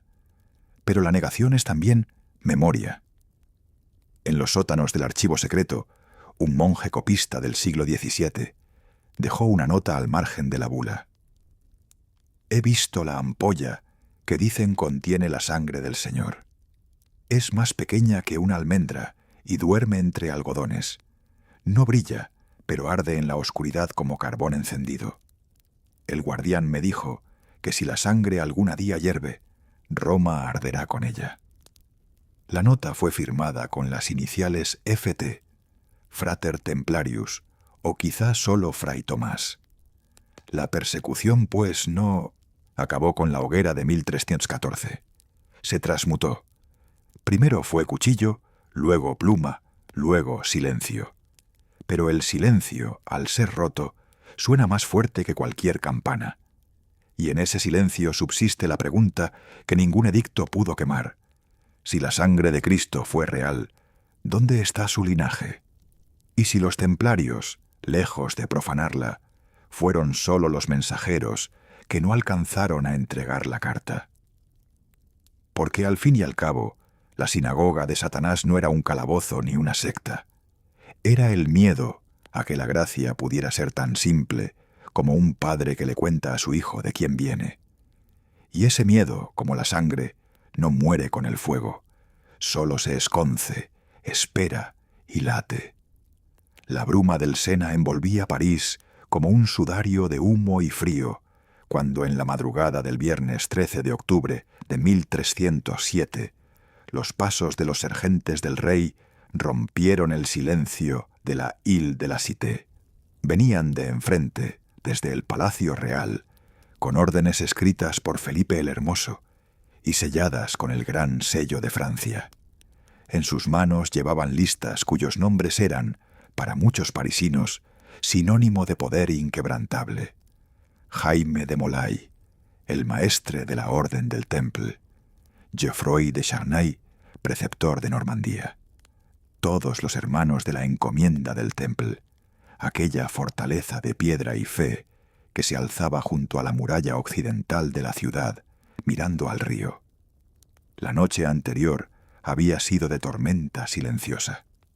En el dormitorio del maestre, solo una vela temblaba junto al escritorio donde Molay firmaba la última carta a su sobrino, un joven caballero que custodiaba la fortaleza de Acre en Tierra Santa. La pluma se le quebraba entre los dedos. El pergamino olía a cuero y a incienso, pero también a algo más denso, como si la sangre de tantas batallas hubiera impregnado hasta el mismo papel. Molay no sabía que a pocas calles de distancia el rey ya había dado la orden definitiva. Solo sentía un peso en el pecho, una opresión que achacaba a la humedad otoñal. Cuando los golpes resonaron en la puerta del temple, el cielo aún no clareaba.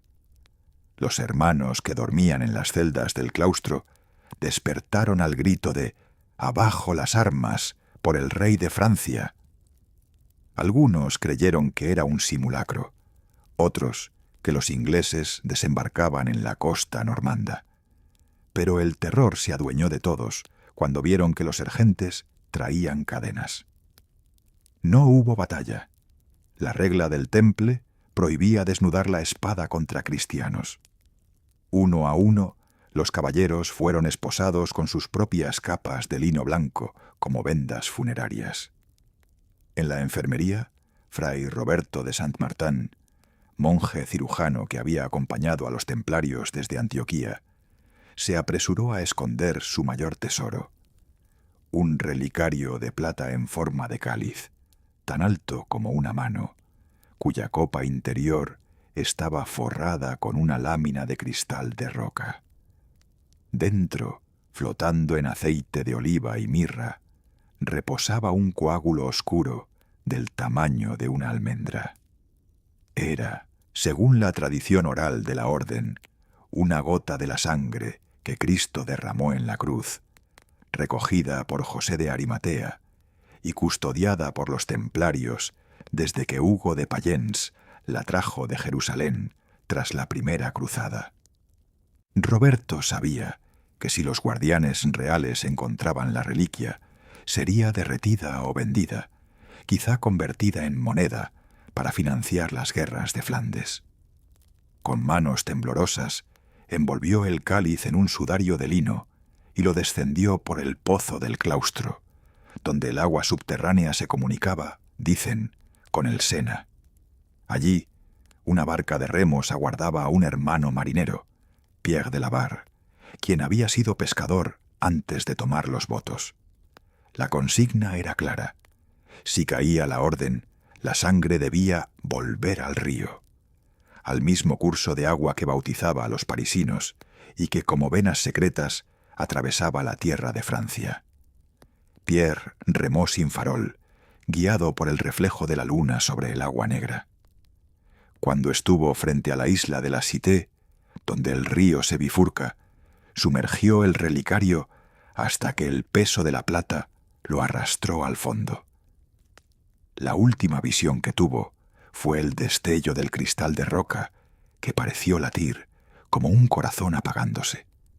Entretanto, en el gran salón del temple, Jaime de Molay fue encadenado a una silla de respaldo recto frente a Guillermo de Nogaret, el implacable canciller del rey. Nogaret, hombre de rostro afilado y voz que parecía cuchillo al afilar, leyó los cargos: herejía, sodomía, idolatría, deshonra a Cristo. Molay escuchó en silencio, pero cuando el canciller mencionó que habían encontrado en la capilla una cabeza de metal con ojos de rubíes que los templarios adoraban, el maestre alzó la mirada.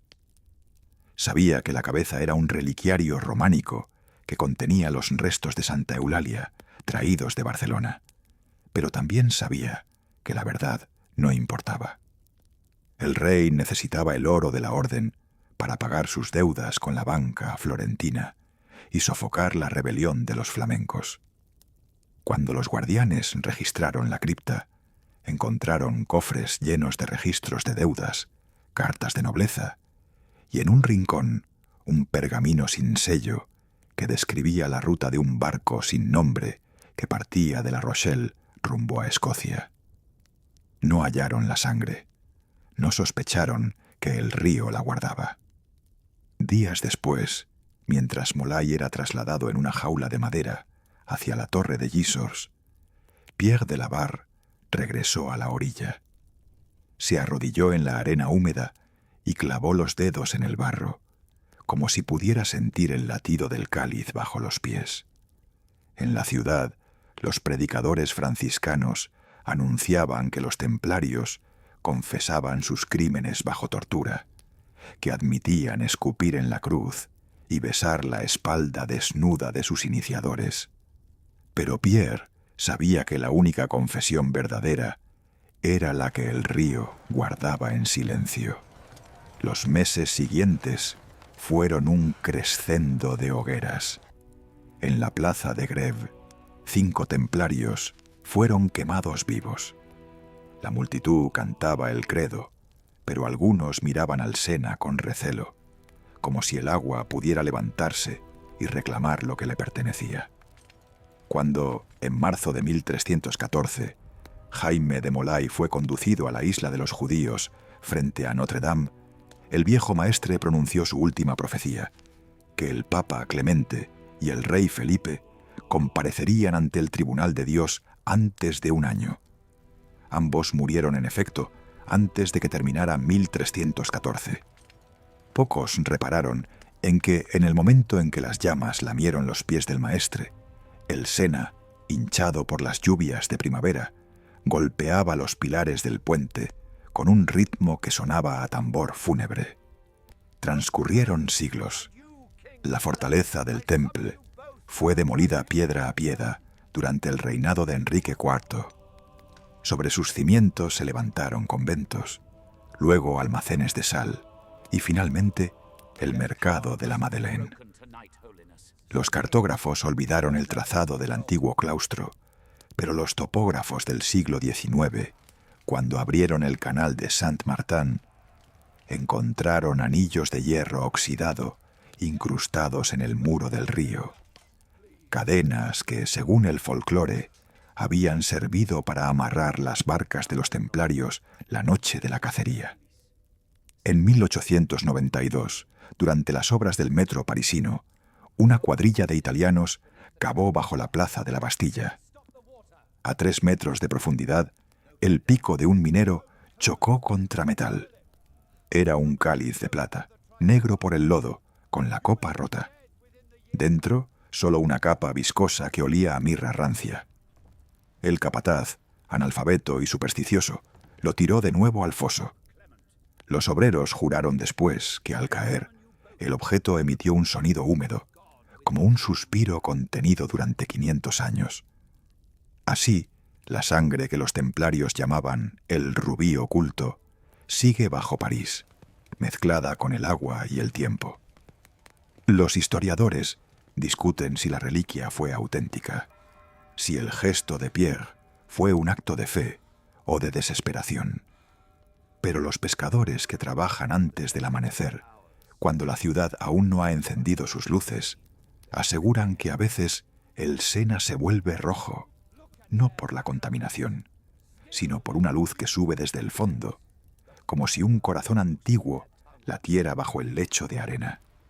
Y cuando eso ocurre, dicen que el agua sabe a hierro y a incienso, y que las campanas de Notre Dame repican solas, avisando a los muertos de que algo suyo aún respira bajo el río.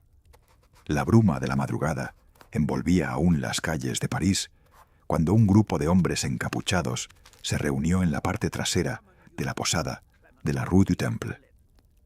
Era el año 1314, apenas unas semanas después de la ejecución de Jacques de Molay, y el aire olía a miedo y a resina de pino. Uno de los hombres, alto, de barba canosa y ojos grises, desenrolló con dedos temblorosos un pergamino cuarteado. No era un texto cualquiera, era un códice en forma de cruz latina, lleno de signos que parecían astrología, pero no lo eran, de símbolos que parecían alquimia, pero tampoco eran eso. El anciano miró a sus compañeros y con voz apenas audible susurró: «Si la sangre ha de sobrevivir, debe pasar de mano en mano, pero nunca de boca en boca». Acto seguido, cada uno de los presentes selló el pergamino con un anillo de estrella de 8 puntas. El pacto quedó sellado, la custodia iniciada. Esa noche nació una cadena invisible que, afirman los investigadores, llegaría hasta nuestros días. Los historiadores la llaman la red templaria subterránea. Los masones, la tradición real de la logia. los buscadores de reliquias, la guardia de la sangre. Todos coinciden en un punto. Cuando la Orden del Temple fue disuelta por bula papal, no desapareció. Se atomizó, se encriptó y se refugió en los gremios de constructores que levantaban catedrales, en los conventos benedictinos que custodiaban bibliotecas y más tarde en las logias de artesanos que florecieron en Europa tras la peste negra. El primer eslabón de esa cadena fue un personaje casi olvidado, Gérard de Villiers, preceptor del Temple en Saint-Jean d'Acre hasta la caída de la ciudad en 1291. Cuando los mamelucos tomaron la plaza, Villiers no luchó en el muro. Estaba en la cripta del Templo del Sepulcro, custodiando un pequeño relicario de plata que contenía, según la crónica árabe de Ibn al-Furat, una ampolla de Cristo rojo como el rubí, sellada con cera negra y signos que ningún cristiano quiso leer. Villiers escapó por mar con 12 hermanos, desembarcó en Marsella y en lugar de dirigirse a París a rendir cuentas al maestro de Francia, desapareció en la Provenza.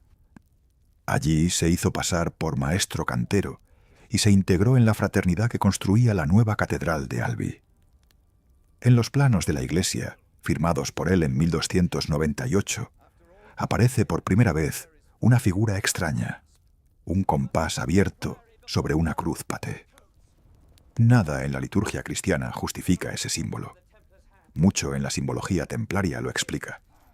Durante el siglo XIV, los compañeros de Villiers fueron reclutando a constructores, escultores y vidrieros. No lo hacían con proselitismo, lo hacían con pruebas. Un cantero recién llegado a Lyon recibía un día la visita de un desconocido que, tras mirarle las manos, le entregaba un trozo de piedra sin labrar y un dibujo, una cruda escuadra sobre una estrella. Si el artesano, al terminar la pieza, grababa en un lugar oculto la misma estrella, al cabo de una semana recibía una invitación para tomar vino después de misa. Allí, en un sótano iluminado por quinques, juraba guardar el secreto del temple y recibía un nombre simbólico: Hiram, Salomón, Joaquín. Nombres bíblicos que no eran bíblicos, sino claves de cifrado. Cada nuevo hermano aprendía a leer los puntos de Villiers, un sistema de marcas que permitía reconocer en cualquier obra pública qué elementos habían sido colocados por la red. Una doble voluta en la base de un pilastro, un águila con las alas invertidas en un friso, un rosetón cuyos radios sumaban 13 más 9. La ciudad se convertía en un libro abierto solo para iniciados.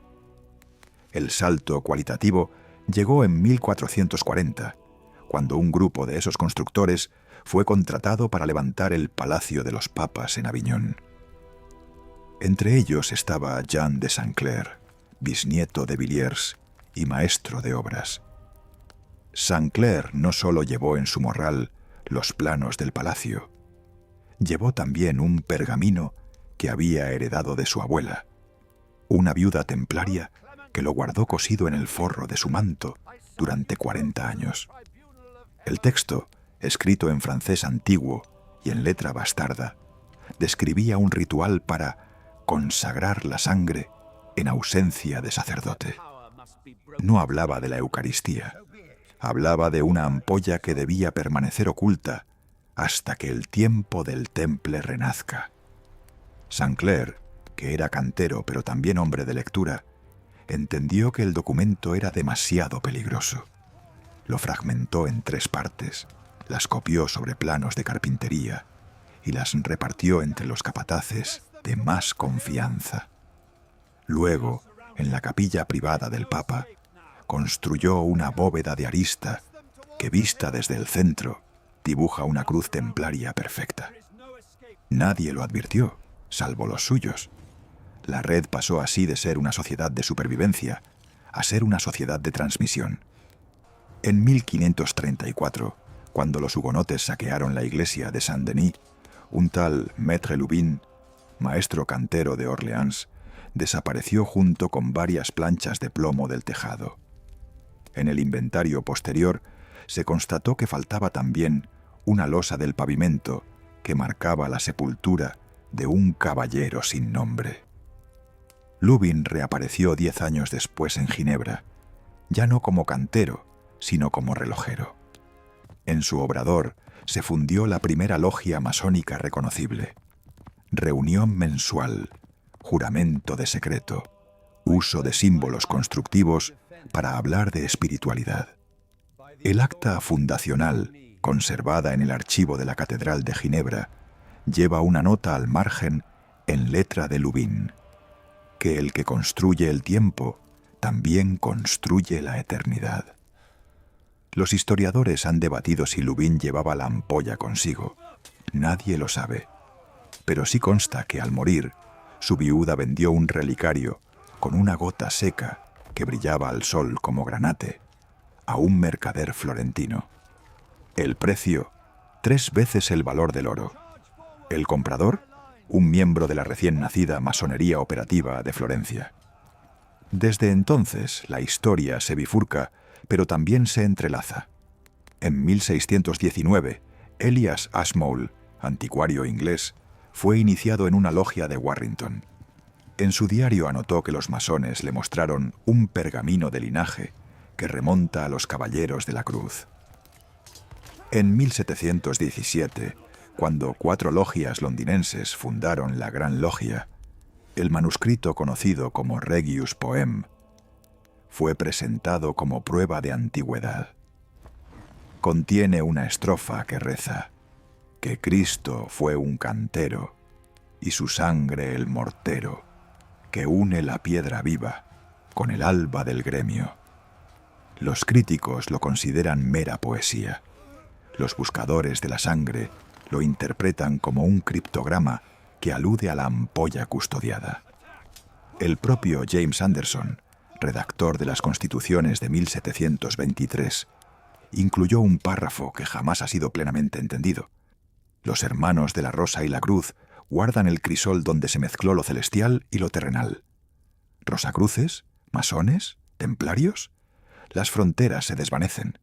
La clave física, sin embargo, siguió viajando. En 1738, el marqués de Bethune, francmasón y coleccionista de reliquias, compró en una subasta de Viena un relicario de marfil que contenía, según el catálogo, una lámina de cristal con una sustancia solífica de color carmesí. El marqués lo donó a la logia Saint-Jean de Lyon, donde se guardó en el arca del altar. En 1793, durante el asalto jacobino al templo, desapareció. El oficial que registró la casa habló de una ampolla que parecía bruñida por dentro y que al moverla sonaba como si llevara arena fina. El objeto nunca fue catalogado en los bienes confiscados. Tampoco apareció en los museos de la República, pero sí consta que en 1804 Napoleón encargó a Vivant Denon, director del Museo del Louvre, una investigación secreta sobre reliquias templarias ocultas en Francia. El informe, desclasificado en 1982, menciona una ampolla de cristal rojo que podría contener sangre coagulada de antiguo mártir y que ciertos hermanos de la obra pretenden data del mismo Calvario. El documento no precisa ubicación. Sí indica que Denon recibió la visita de un tal H. de Saint-Clair, que portaba credenciales de la Gran Logia de Escocia. El nombre, casualmente, es idéntico al del maestro cantero de Aviñón. La cadena, por tanto, no se rompió, se adaptó. Durante el siglo XIX, las logias masónicas pasaron de ser operativas a ser especulativas, pero los símbolos persistieron. El compás y la escuadra, la cruz paté, la estrella de 8 puntas, la escalera de Jacob. Todos ellos aparecían ya en los planos de Villiers. Y, sobre todo, la sangre. En 1866, la logia francesa Le Temple Rénové imprimió un ritual impreso para uso interno que incluía una ceremonia llamada el grado de la sangre. El neófito, tras jurar sobre el Biblia y el compás, debía beber de una copa en la que se había disuelto una mota de coágulo seco traído de Tierra Santa. El texto advertía: «Este no es vino, este es el testimonio de que la palabra se hizo piedra y la piedra se hizo sangre». La copa, según el registro, era de cristal rojo como el granate y se guardaba en un relicario de plata que sólo se abría una vez al año, el 18 de marzo, aniversario de la quema de Jacques de Molay. En 1940, cuando las tropas nazis ocuparon París, el relicario desapareció de nuevo. Esta vez, sin embargo, existe un testimonio visual.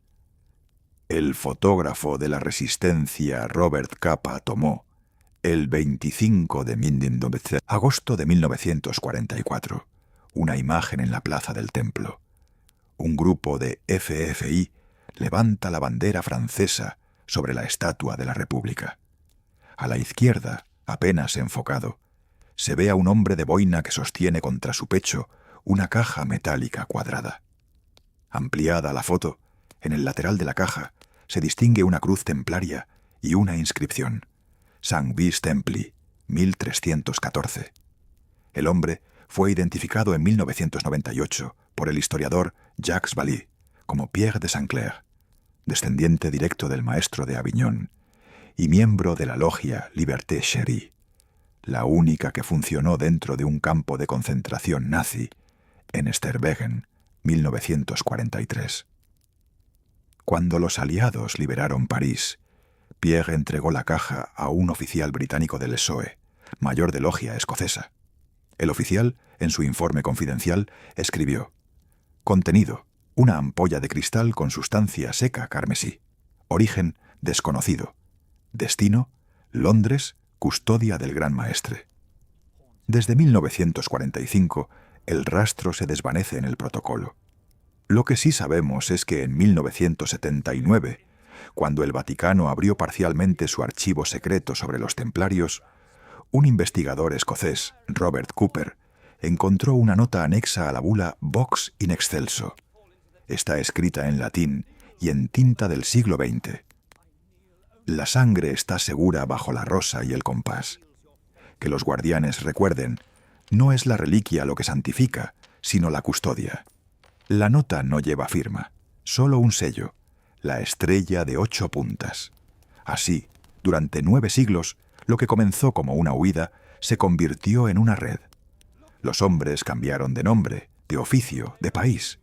Lo que no cambió fue la misión: conservar sin mostrar, transmitir sin revelar. Cada generación recibió un fragmento, un pergamino, una marca, una copla, una copa. Ninguno poseyó jamás la totalidad, porque el secreto no es la ampolla, el secreto es la cadena. Y la cadena, como las catedrales, se mantiene en pie mientras cada piedra, aunque no sepa nombre del arquitecto, resista el peso de la siguiente. La niebla se cierne sobre el fiordo de Orkney como un sudario de algodón húmedo.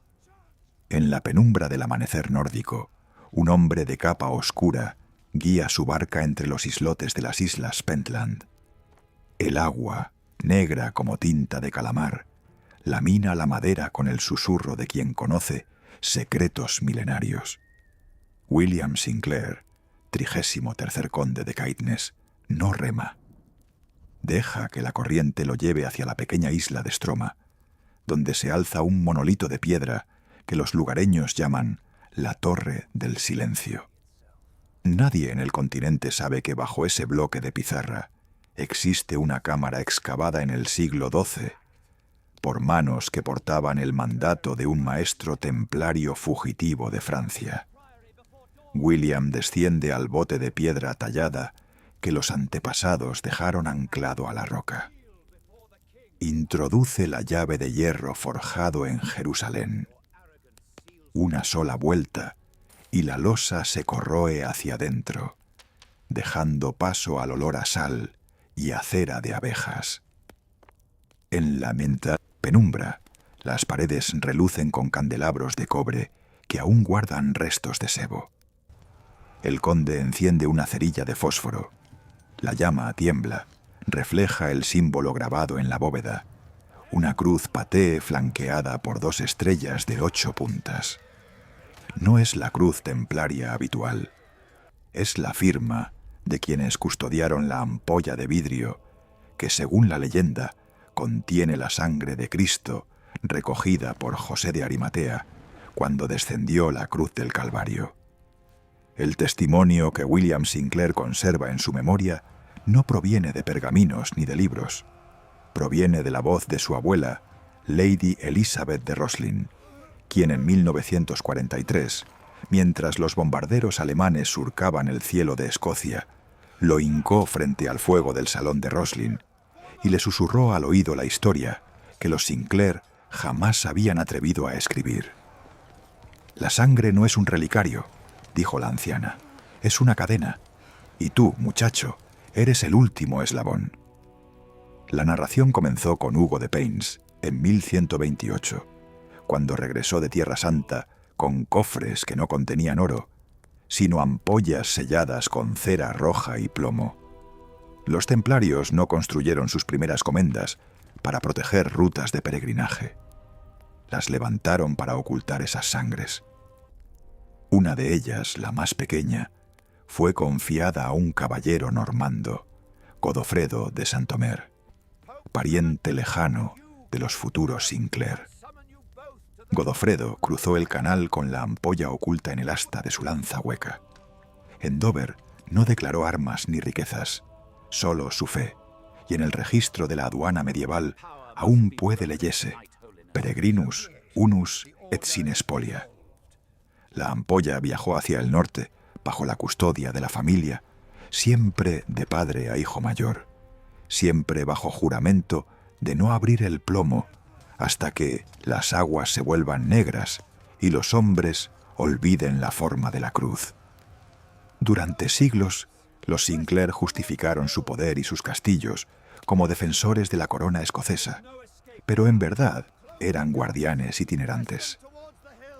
Cuando Eduardo I de Inglaterra confiscó los bienes templarios en 1307, William el Rojo Sinclair trasladó la reliquia desde Roslin al nordeste, a las cavernas marinas de Wick. Allí, en la oscuridad donde el océano golpea cuevas de basalto, la sangre reposó 40 años, mezclándose en el imaginario colectivo con el sonido de las sirenas celtas.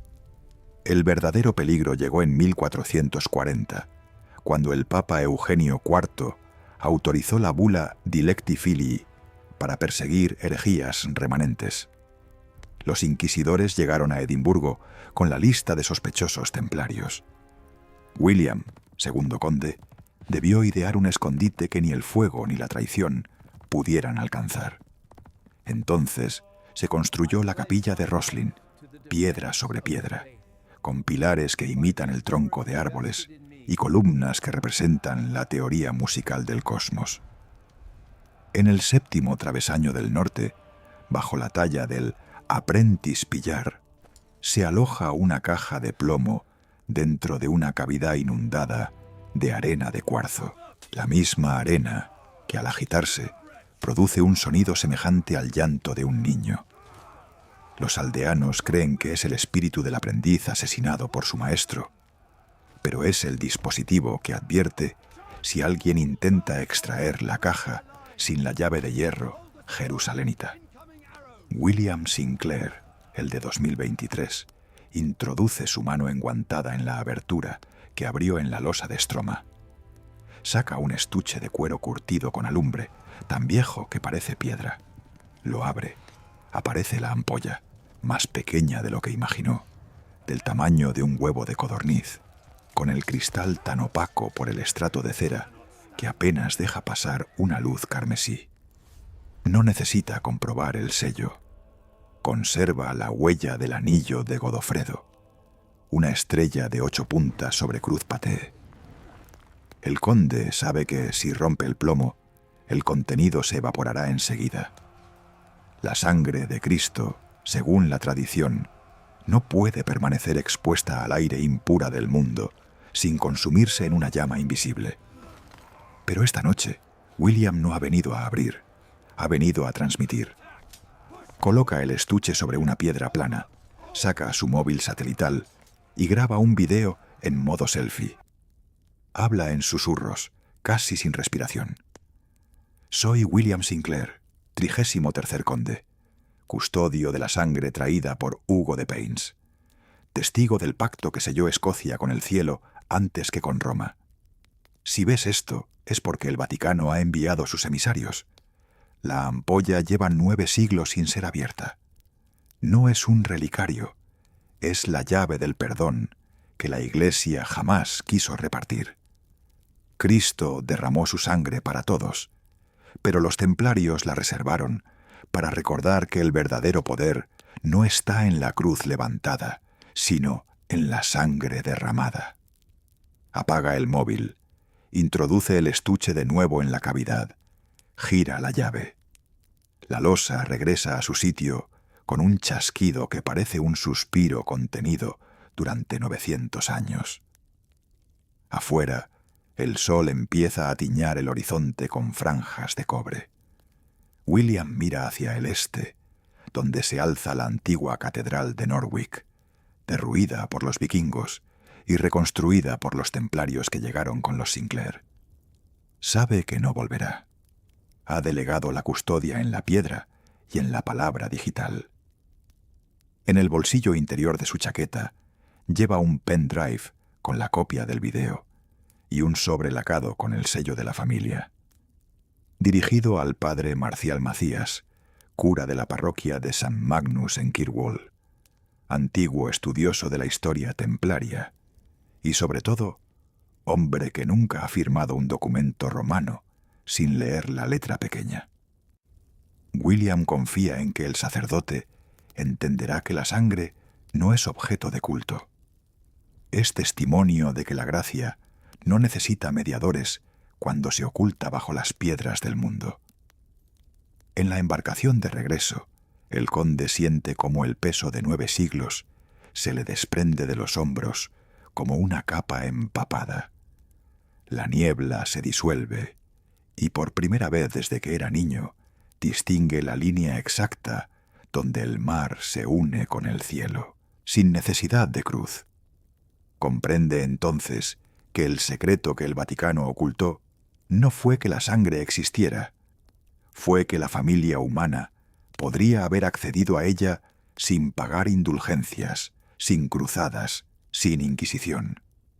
Los templarios no protegieron la sangre, la secuestraron, y los Sinclair, por orgullo o por miedo, se convirtieron en cómplices de ese secuestro. Cuando el sol se alza por completo, William Sinclair deja que la corriente lo devuelva al muelle de Kirkwall. No lleva nada consigo salvo la llave de hierro, que arroja al agua justo antes de tocar tierra. El sonido del metal al hundirse es apenas un chasquido, pero en su mente retumba como el cierre de un libro que nunca más se abrirá.